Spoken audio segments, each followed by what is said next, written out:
পাগল হয়ে গেছো? হ্যাঁ, তোমরা যাইতে বলছি না? যাবা না তাই না? ঠিক আছে, থাকো, আমি যাইতেছি।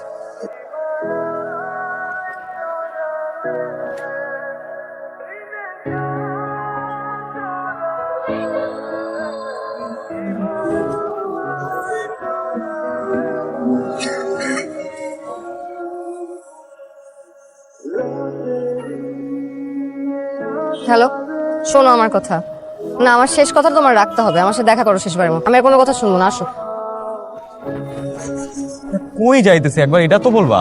তোমার অনেক কথা শুনছি আমি, এবার চুপ করে বসে থাকো। আমি যা বলবো তোমার তাই শুনতে হবে। আজকে ডাক্তার দেখাবো তুমি। এই মামা, রিকশা থামো, আমি যাবো না, থামো। চুপ করে বসে বলতেছি না, যা বলতেছি তোমার করতেই হবে। এই মামা, আপনি যান।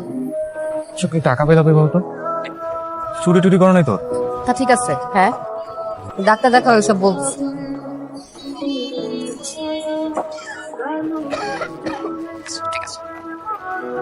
এই সমস্যা আপনার কতদিন যাবো?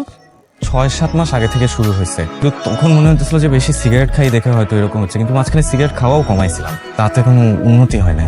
তো ডাক্তার দেখাননি? জি না।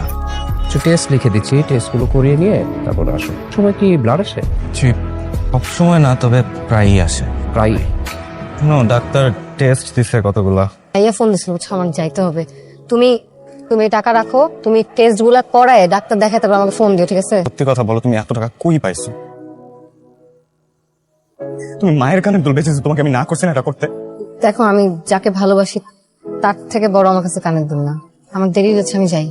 দেখে আমাকে ফোন দিও, হ্যাঁ? সিটি স্ক্যানের রিপোর্টটা খুব একটা ভালো না, কিছু টেস্ট করানো দরকার, তাহলে কনফার্ম হওয়া যেত। শিক্ষিত মানুষ আশা করি ব্যাপারটা বুঝতে পারবেন। Lung cancer 4 stage. ভয়ের কিছু নাই, চিন্তা বা ভয়ের কিছু নেই। এ ধরনের এখন তো অনেক সুচিকিৎসা আছে, ভালো হয়ে যায় খুব দ্রুত। আপনার উন্নত চিকিৎসার ব্যবস্থা প্রয়োজন। আমি কিছু ওষুধ লিখে দিচ্ছি, এগুলো খাবেন। সিগারেট খাবার বদ অভ্যাসটা বাদ দিতে হবে। চিকিৎসা কি অনেক টাকা খরচ হয়? এই ধরনের চিকিৎসা তো একটু ব্যয়বহুল, টাকা তো একটু লাগবেই, তবে ঠিক হয়ে যাবে, চিন্তা করবেন না। দাদা, সারাদিন করেছিলি? কোচিং শেষ করে বাজারে গেছিলাম। তোর মতো একটা যুবতী মেয়ে একে বাজারে ঢ্যাং ঢ্যাং করে ঘুরে বেড়ায়, হ্যাঁ? তুমি এরকম দেরি করলে কিন্তু এবারে খাওয়ান দাওয়ান সব কপাল থেকে উঠে যাবে। যাও ঘরে যাও। তুমি কে বলার? তোর কানে দুল কই? কি করছস? কানের দুল ভাইয়া সকালে হারায় গেছে। বলা হারায় গেছে না? আর কত মিথ্যা কথা বলবি? ওই বাদাই মার জন্য আর কত মিথ্যা কথা বলবি তুই? শেষ পর্যন্ত মার শেষ স্মৃতিটুকু বিক্রি করে দিলি। কি আছে ওর মধ্যে? ওদিন আজ থেকে বাড়ি বাইরে না যায়, কথা যেন মনে থাকে। জি আচ্ছা।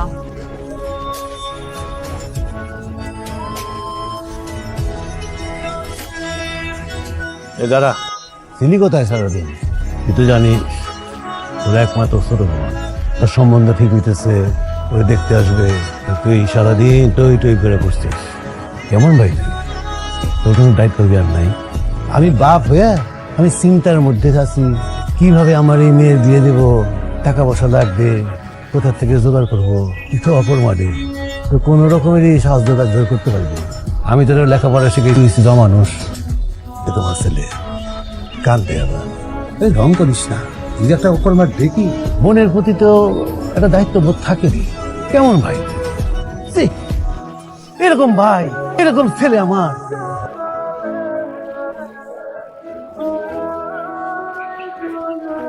ডাক্তার কেন? চিন্তা করো না, তোমাকে বিয়ে করতে বলবো না। আমি বিয়ে করতেছি। ছেলের মুরগির দোকান আছে, এখন আর সালামির টাকা দিয়ে মুরগি কিনতে হবে না। মুরগিতে লবণ কম হলে বলে দিব, দোকান থেকে নিয়ে আসবো। সব বলার জন্য ডাকছো তুমি আমাকে? তুমি না আমাকে বলতা বিয়ে করে ফেলো, বিয়ে করে ফেলো। করতেছি আমি বিয়ে, তুমি আসলে আমি খুশি হব। দাওয়াত দেওয়ার জন্য ডাকছে, তাই তো? একটা কথা জিজ্ঞেস করবো, সত্যি কথা বলবা? তুমি কি কখনো আমাকে ভালোবাসছো? একদিনের জন্য, এক ঘন্টা, সেকেন্ড? বাসি নেই। একটা শেষ কথা বলবো, চাচা চাচির সাথে রাগ করে থেকো না।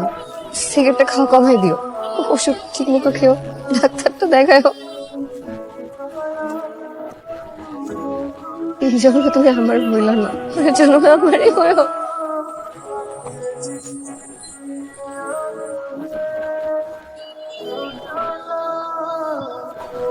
মা, বাবা, বাবা, একটু খোলো না, একটা জিনিস দেখাবো। এদিকে দাও। ঢাকায় একটা ফটো ফেস্টিভ্যাল ছবি সিলেক্টেড হয়েছে, টপ জিততে পারলে 5 লাখ টাকা দিব আর জমিও বেচতে হইব না, আমাদের যত দুঃখ কষ্ট আছে সব মিটবে। কম্পিউটারে তোরে 5 লাখ টাকা দিব। না, আমার নাম হয়েছে টপ থ্রিতে, দেখো দেখো এই যে আমার নাম। আমার উজবুক মনে করছো, ইয়া বলতে বল কথা কর।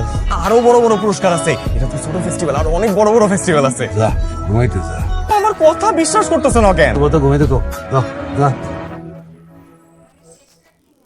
মিতু ফোন দিয়ে বললো তোমার ছবি নাকি ফেস্টিভ্যালে নমিনেশন পাইছে, ঢাকা যাওয়ার জন্য টাকা লাগবে। ও তো বেহায়া, তাই না? এত কিছু পরেও বারবার তোমার কাছে ফিরে আসছি।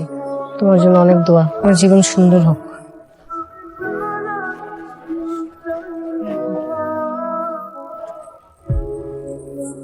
জি তাহলে জি, কোনো চিন্তা করবেন না, সময় একটু কম, আপনার ছেলে তো আবার ইতালি চলে যাবে 1 মাসের মধ্যে, কোনো চিন্তা করবেন না, আমাদের সামর্থ্য অনুযায়ী আমরা সবকিছু দিয়ে দিই। জি জি তাহলে আসসালামু আলাইকুম। কি বললো তালুই সাহেব? ওই বিয়ের সাথে আয়োজন টায়োজন কি অবস্থা? ওই যে সবুর আসার কথা আছে। আসছিল তো, আপনি ঘুমাচ্ছিলেন তাই ডাকি নাই। ওই যে বলে গেল রাতে চুরির কথা, 8-9 লাখ টাকা চুরি, সোনা সবই নাকি চুরি হয়ে গেছে। আরো বললো যে সিসিটিভি ক্যামেরায় নাকি দেখছে ওই দোকানের আশেপাশে বড় একটা ব্যাগ নিয়ে রাতের বেলা আবিদ ঘোরাঘুরি করছে অনেক। আপনি তো বাজার কমিটির সভাপতি, আপনি তো বিচার করবেন তাই না? আচ্ছা, আমি দেখতেছি। বেনু, মনে তো খারাপ করে রাখছো কেন? ওই তোর ভাবিরে নিয়ে ওটা কেনাকাটা করে বাজার থেকে করবি নাকি ঢাকা যাবি? ঢাকা থেকে করিস, ঠিক আছে? যা যা কেনা লাগে সব কিনে নিয়ে আসবি।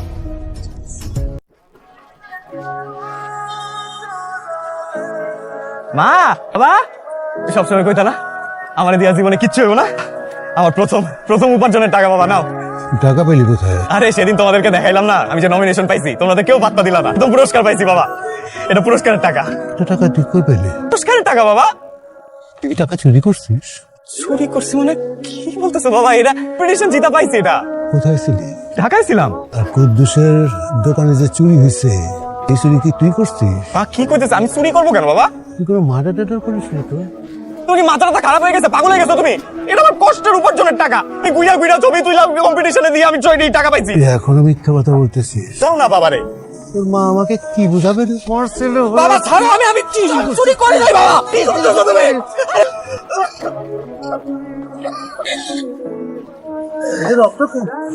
আমি চুরি করি নাই বাবা রে। এই বাবা, এই বাবা, এই বাবা, বাবা তুই চিন্তা করিস না, ওদের রক্ত বেরিয়েছে, আন্দোলন টান। রোগী ক্যান্সারের লাস্ট স্টেজ, এগুলো খবর পেয়েছি। আমরা অনেক চেষ্টা করেও রোগীকে বাঁচাতে পারিনি। বুঝতে পারলাম আমি ক্যান্সারের লাস্ট স্টেজে আছি। সেদিন থেকে আমার পকেটে আমি 2টা চিঠি নিয়ে ঘুরি। আমি কোনোদিনই ভালো সন্তান হতে পারি নাই, ভালো ভাই হইতে পারি নাই, ভালো মানুষ হইতে পারি নাই, আর অনেক অন্ন ধ্বংস করছি। এখন থেকে আর করবো না। তুমি যখন আমার চিঠি পেয়েছো তখন আর আমি এই পৃথিবীতে নাই বাবা। ব্যাংকে তোমার নামে টাকাগুলো রেখে গেছি, আমি কোনোদিন শোধ করতে পারবো না মা। তোমার এই কুলাঙ্গার ছেলেকে মাফ করে দিও মিতু। বাবা আমার খেয়াল রাখিস। আমি যে তোমার এত ছবি তুলতাম, তুমি ছিলে আমার ছবির সাবজেক্ট। এই ছবিটার জন্য আমি পুরস্কার পাইছি, সেই ছবিটা তোমাকে দিয়ে গেল। এটা তোমাকে দিয়ে গেল। তো ভালো আমাকে কেউই ভালোবাসতে পারবে না রে। খোদা আমাদেরকে না মিলালেও ভালোবাসার টানে হলো খোদা আমাদেরকে এক করবেন।